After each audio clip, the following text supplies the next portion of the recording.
आशुतोष वर्मा जी, ममता बनर्जी का नेतृत्व 2024 के लिए तैयार होगा क्या? मोदी वर्सेस ममता, टीएमसी ये कह रही है, स्वीकारेंगे आप लोग ममता दीदी का नेतृत्व? देखिए चित्रा जी 2019 के बाद इस देश में अब तक लगभग 14 राज्यों के चुनाव हुए हैं और भारतीय जनता पार्टी उसमें 9 चुनाव हार चुकी है।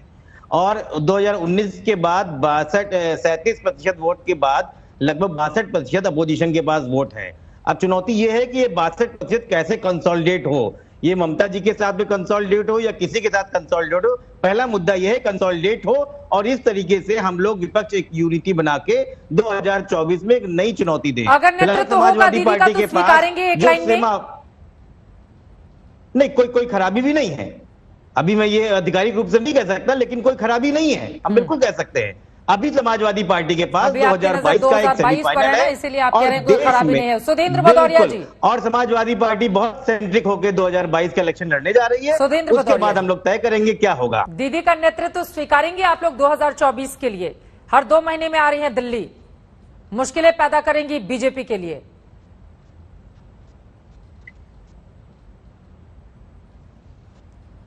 क्या मेरी आवाज आ रही है सुधींद्र जी आप तक? चलिए ठीक है, उन तक।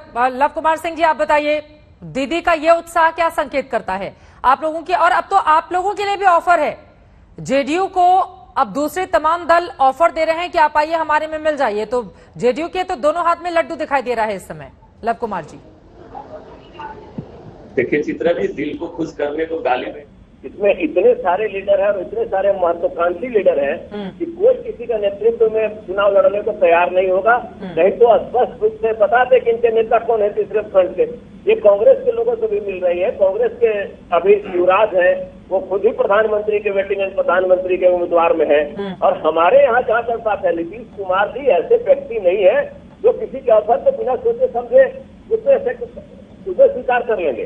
माननीय नीतीश कुमार जी बहुत फूक कर कदम रखते हैं और मैं आपको चित्रा जी एक गारंटी के साथ बता देता हूँ कि जहाँ नीतीश कुमार जी रहेंगे केंद्र में सरकार उसी की बनेगी। 2014 में हमने देखा था सर, ज्यादा क्यों दूर जाएं, 2014 में आपको कितनी सीटें मिली थी? उनकी भी महत्वाकांक्षा थी पीएम बनने की, 2 सीटें। 2014 की बात में भी और आप कह रहे हैं कि जहाँ नीतीश देखा होगा। हाँ चित्रा जी, नीतीश कुमार का त्याग आपने देखा होगा। मुखिया का कुर्सी कोई नहीं छोड़ता और माननीय मुख्यमंत्री जी ने उसके बाद अपने मुख्यमंत्री पद जैसी कुर्सी को छोड़ दिया था।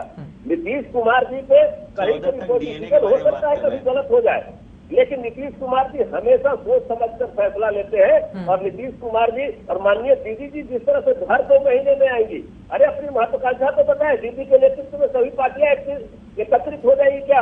ऐसे ही जब चुनाव आते हैं तो फ्रंट का सुबहाट शुरू हो जाता है और जैसे ही चुनाव करीब आते हैं ये लोग बिखर जाते हैं और चुनाव में जो इन लोगों का परिणाम मिलता है वो आप भी देख लेंगे। हाँ, ये बात आपकी महत्वपूर्ण है। चलिए आगे बढ़ते हुए बाकी सुधींद्र जी आपका जल्दी से एक कमेंट, आप तक आवाज मेरी नहीं पहुंच पा रही थी, सुधींद्र जी तक आवाज नहीं जा रही है। संगीत रागी जी, ये जो दीदी की महत्वाकांक्षा है यकीनन ये बीजेपी की मुश्किलें तो बढ़ाएगी ही ना। अब सत्ता पक्ष कुछ भी कहे, लेकिन बंगाल में जैसी मुश्किलें, जिस तरह की स्थिति, जो रिजल्ट निकलकर सामने आए, उससे उनका हौसला तो आसमान पर है।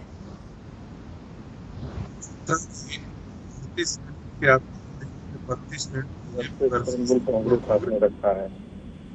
अब ये 4 मिनट में आप पूरा डिबेट आप 6 लोगों में बांट रही हैं, ये पूरी तरीके से गलत है। ये ऐसा होना नहीं चाहिए, ये डिस्प्रपोर्शनेट चीज है। मुझे लगता है कि इन चीजों को ध्यान में आपको रखना चाहिए। मैं कमेंट करने का अधिकारी नहीं हूँ, लेकिन ये थोड़ा सा अच्छा नहीं लगता है और मुझे लगता है सुधींद्र जी इसी कारण से छोड़ करके डिबेट चले गए। बहरहाल ममता जी का जहाँ तक सवाल है, कोई भी राज्य का मुख्यमंत्री दिल्ली आकर के राजनीति करने के लिए वो स्वतंत्र है। हर को 2024 के चुनाव में मुख्यमंत्री, कोई भी मुख्यमंत्री प्रधानमंत्री के रूप में अपने आप को स्थापित करने के लिए भी स्वतंत्र है। और 2 दिनों से 3 दिनों से ये बात का चर्चा चल रही थी कि प्रशांत किशोर जी ने एक फार्मूला बनाया है जिसके अंदर शायद विपक्ष गोलबंद हो सकता है, लेकिन हमको ये कभी नहीं भूलना चाहिए कि भारतीय जनता पार्टी और कांग्रेस के कई राज्यों में एक दूसरे के खिलाफ लड़ रहे हैं। तो कई राज्यों में कई क्षेत्रीय पार्टियां भारतीय जनता पार्टी के खिलाफ लड़ रही हैं। जो सबसे महत्वपूर्ण लड़ाई होगी वो ये कि क्या उन क्षेत्रीय पार्टियों के बीच में आपस में सामंजस्य होगा। ऐसा मैं एक उदाहरण के तौर पर बता सकता हूं कि यदि समाजवादी पार्टी और बीएसपी यदि उत्तर प्रदेश में एक साथ खड़ी होती हैं तो निश्चित रूप में किसी न किसी की राजनीतिक हैसियत खत्म हो जाएगी और कोई भी पॉलिटिकल पार्टी अपने ही स्ट्रेंथ पर चुनाव लड़ना चाहती है। निष्कर्ष मेरा कहने का ये है कि जो क्षेत्रीय पार्टियां हैं वो भारतीय जनता पार्टी के साथ लड़ रही है, न कि कांग्रेस पार्टी भारतीय जनता पार्टी के साथ लड़ रही है। और क्षेत्रीय पार्टियों में कोई एक पार्टी नहीं है, कई क्षेत्रीय पार्टियां हैं। यदि हम अन्य राज्यों में चले जाएं, यदि हम महाराष्ट्र चले जाएं, कर्नाटक चले जाएं, दक्षिण में चले जाएं, कहीं भी है वो ट्रायंगुलर कॉन्टेस्ट के तौर पर उभर रहा है। तो सबसे ज्यादा दिक्कत यह होगी सामंजस्य बिठाने की।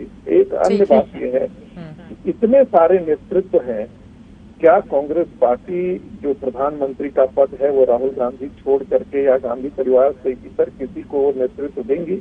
ऐसा होने का मतलब है कि कांग्रेस पार्टी जो अभी एक क्षेत्रीय पार्टी के तौर पर खड़ी हो गई है, तो बेशक वो राष्ट्रीय पार्टी हो, लेकिन आने वाले दिनों में अपनी फिर वो जमीन जो है वो अब जो अभी भी वर्तमान है उसका वह भी जमीन उसके हाथों से खिसक जाएगी।